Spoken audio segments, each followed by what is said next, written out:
El doctor Orlando Molaro nos dio esa precisión hace algunos meses, queremos ver cómo va esa precisión ahora. Molaro, ¿cómo le va? Jorge Chamorro lo saluda, ¿cómo anda? ¿Cómo anda, Jorge? ¿Cómo está? Bueno, ¿Me, me hace escucha meses bien? yo dije, usted dijo, está empezando a cambiar de la esperanza a algún desencanto y con ansiedad algunos están empezando a ver el gobierno. ¿Qué ve hoy usted? La verdad es que yo creo que el gobierno ha tenido un comportamiento que podemos dividirlo hasta finales de diciembre, principios de enero, donde efectivamente tenía como una centralidad política y comunicacional muy fuerte, que lo hacía mantenerse en niveles de aceptación muy altos, para después de casi un año, digamos, o más de un año, perdón. Si miramos, por ejemplo, la comparación hoy con Donald Trump en Estados Unidos, sus niveles de aprobación han caído muy fuertemente. En cambio, el gobierno argentino se mantuvo durante mucho tiempo en niveles muy altos de aprobación, aún hoy.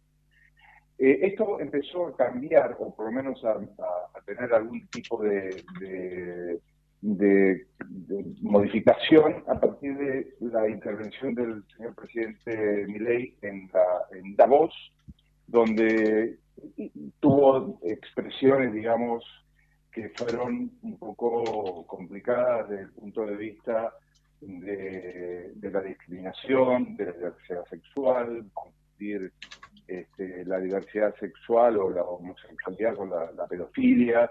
Ahí comenzó como un delay muy complicado, donde comenzó a tener algún tipo de traspié en la valoración pública. Siguió con el tema del CryptoGate o la famosa criptomoneda Libra. Ahí hay un tema que se une también con el tema ficha limpia, que si me permite lo podemos ver un poco más adelante. Milei tiene ahí un traspié serio, porque no solamente tiene un problema de presunta ilegalidad en sostener o acompañar o sugerir la inversión en un activo de mucha volatilidad y riesgo, como terminó siendo finalmente, sino que ahí apareció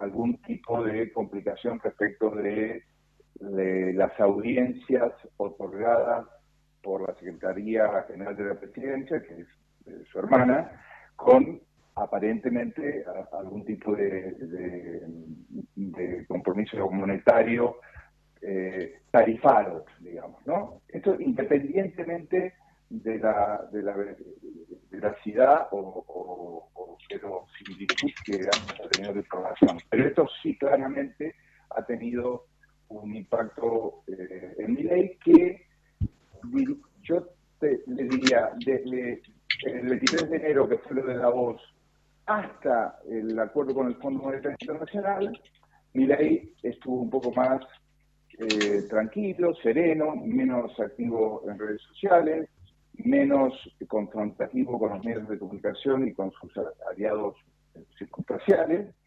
Y cuando llega el acuerdo con el Fondo Monetario, aparece nuevamente ese Milei que efectivamente nos tiene acostumbrados y del que hablábamos en su momento en su propio programa, ¿no? Ese Milei que habla de economía para decirlo en términos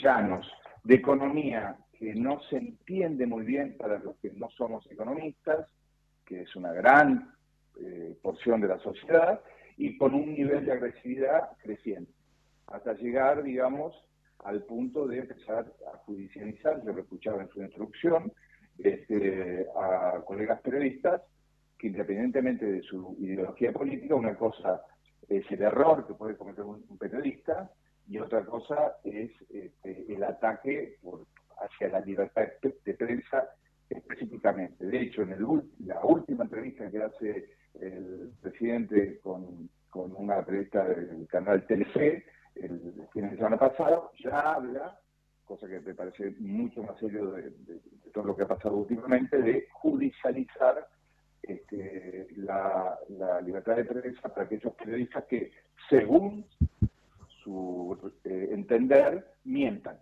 ¿verdad?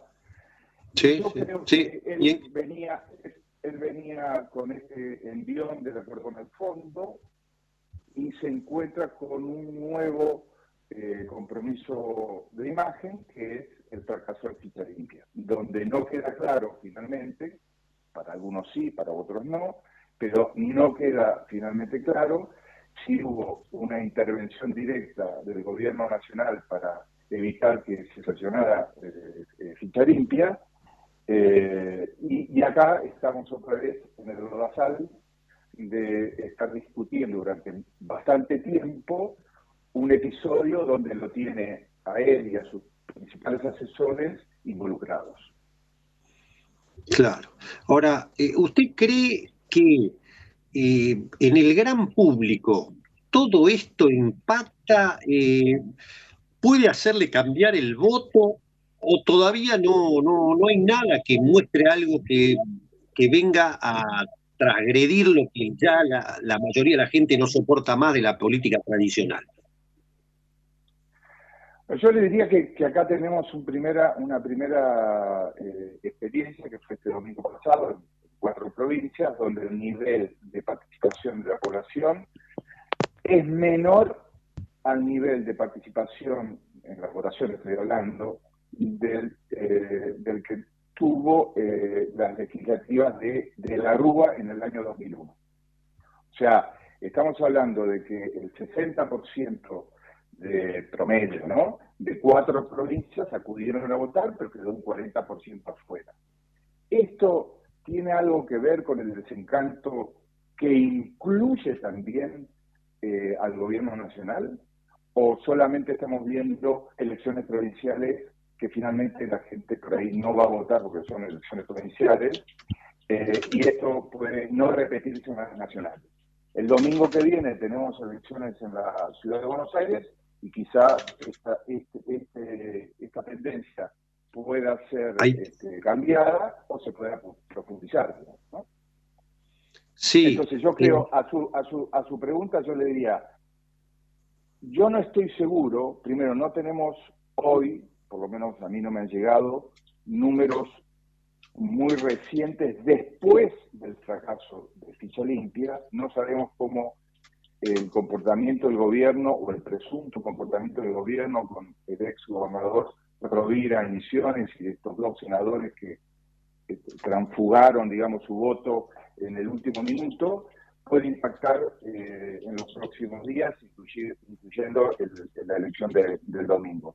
Pero yo creo que todavía no tenemos noción si el atraso salarial, porque nosotros acá, alguna digresión, nosotros tenemos acá efectivamente, claramente, una valoración de la población respecto de la caída de la inflación, que tuvo un repunte en marzo, pero que puede haberse moderado en el mes de abril, ¿verdad? Sí. Ahora, ¿cómo construimos esa inflación? Construimos esa inflación pisando las paritarias, o sea, no homologando paritarias por ejemplo, las paritarias de comercio, que supuestamente las paritarias, hasta donde yo entiendo, son libres, atrasando el dólar para, digamos, tratar de traccionar la inflación hacia abajo, y con un control de precios, que no será quizá el estilo de Guillermo Moreno, pero le parece bastante.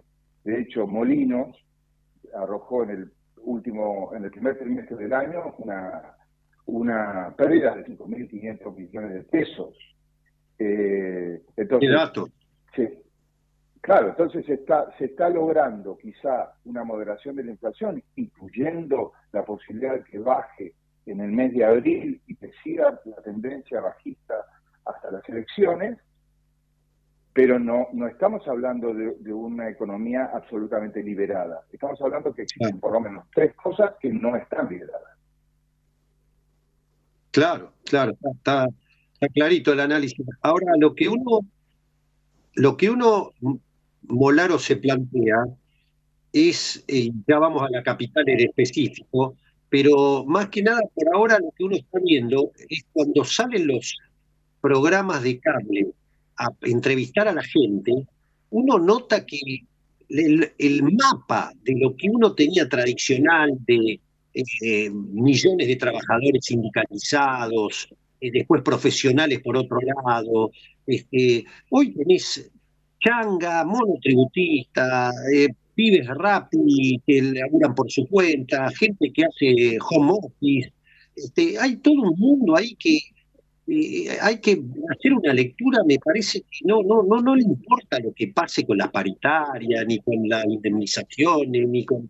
O sea, hay toda una lectura nueva que me parece que Milei sí la ve, abreva ahí, y en la política tradicional me parece que no está viendo. ¿Usted tiene algo que coincide en eso o ve otra cosa? A ver, la Argentina tiene un montón de trabajadores que están en un sector informal que no son votantes de Milei. Digamos, básicamente la clase pobre, digamos, de la Argentina, por lo menos por los estudios estoy hablando de consultoras que son más o menos prestigiosas, Sí, no sí. estoy hablando de encuestas por redes sociales, digamos, ¿no? Claro. Ahí hay un sector, que no digo que sea el 100%, pero digamos, un sector mayoritario que es oposición. Después hay un sector de clase media que ha caído en clase media baja, que tampoco es mayoritariamente sostén, digamos, o adherente, digamos, a este modelo. Y después tenemos una clase media, media alta y una clase alta que efectivamente manifiestan su adhesión a la política de Milei sin importarle su forma, cosa que después en algún momento lo podemos discutir, ¿no? Entonces, yo diría, ahí tenemos como el país partido a la mitad, que de hecho son lo que muestran básicamente los números. Hay un porcentaje mundial. Hoy Milei tiene una imagen positiva del orden del 42-46% promedio, Sí, sí, que ha impresionante. bajado, pero ha bajado de ese 53, 54, 55, ha bajado. Ha bajado también, según estas mismas encuestas, estoy hablando de encuestas, insisto, que son poliarquía, analogías, Hugo Sí, sí. Ángel, digamos, tipos que más o menos han estado en este metido durante muchos años, donde se ve una afectación también en el voto joven, ¿no? Entonces, tenemos que ver cómo reacciona el electorado en el momento que tenga que ir a votar y el motivo por el que tenga que ir a votar. Porque si miramos los números finos de las 4 elecciones últimas en las provincias de Jujuy, Chaco, Salta y La Rioja, Sí. Alberto Rodríguez, digamos, Jujuy, vemos Salta, ahí, Chaco y San Luis. y San Luis, perdón, y San Luis, vemos ahí que los candidatos del oficialismo no han salido nítidamente ganadores, sino y solo si han ido en alianza con otros partidos. De hecho, ha habido casos donde han ido en alianzas con el PRO y con el oficialismo provincial. Entonces, Sí. en esos casos sí. Ahora, por ejemplo, en Salta se ha mostrado efectivamente un crecimiento en la ciudad de Salta del oficialismo muy importante, pero de 12 senadores, 11 se tuvo el oficialismo provincial y uno quedó para la Libertad de Avanza. Entonces tampoco Claro. es un triunfo nítido, digamos, del oficialismo.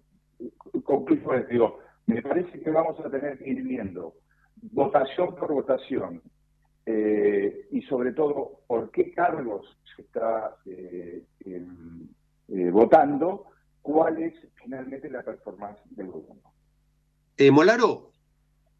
Molaro, me queda un minuto, lo más sustancioso me quedó y sin tiempo, pero quiero preguntarle, lo que pasa en la capital entre el PRO y Libertad Avanza, ¿define el futuro y es la ruptura total de Macri con Milei? Eso según los resultados.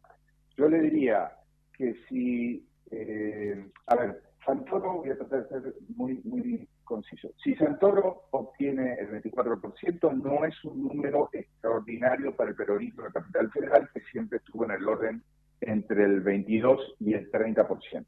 Entonces, un 24% de Santoro es un número muy bueno en las circunstancias actuales. ¿Cuáles son las circunstancias actuales?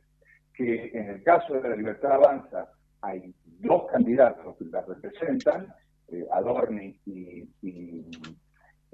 Marla, y en el caso del PRO, podríamos decir que más, aun cuando digan que Rodríguez Larreta ya no está en el PRO, el electorado del PRO, o tradicionalmente el electorado del PRO, está dividido en Los Penato y Rodríguez Larreta.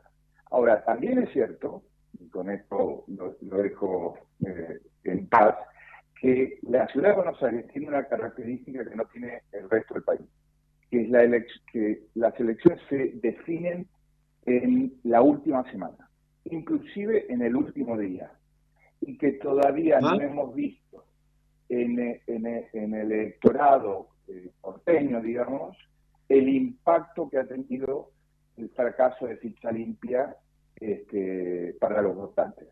Si los votantes en la ciudad de Buenos Aires, adhieren a la teoría de que hubo un acuerdo entre Milei y entre el gobierno, digamos, y Misiones para ya casi encapsular el caso Libra, entre otras cosas, y para mantener a Cristina Fernández de Kirchner en la cancha, digamos, para ser la oposición a Cristina, vamos a ver un resultado. Si no creen eso, vamos a ver otro resultado. Hoy está abierto completamente. Clarito, clarito. Muy buena definición. Molaro, un placer como siempre. Gracias por habernos atendido. Gracias a ustedes. Un abrazo. El doctor Orlando Molaro, analista en comunicación, consultora CPR,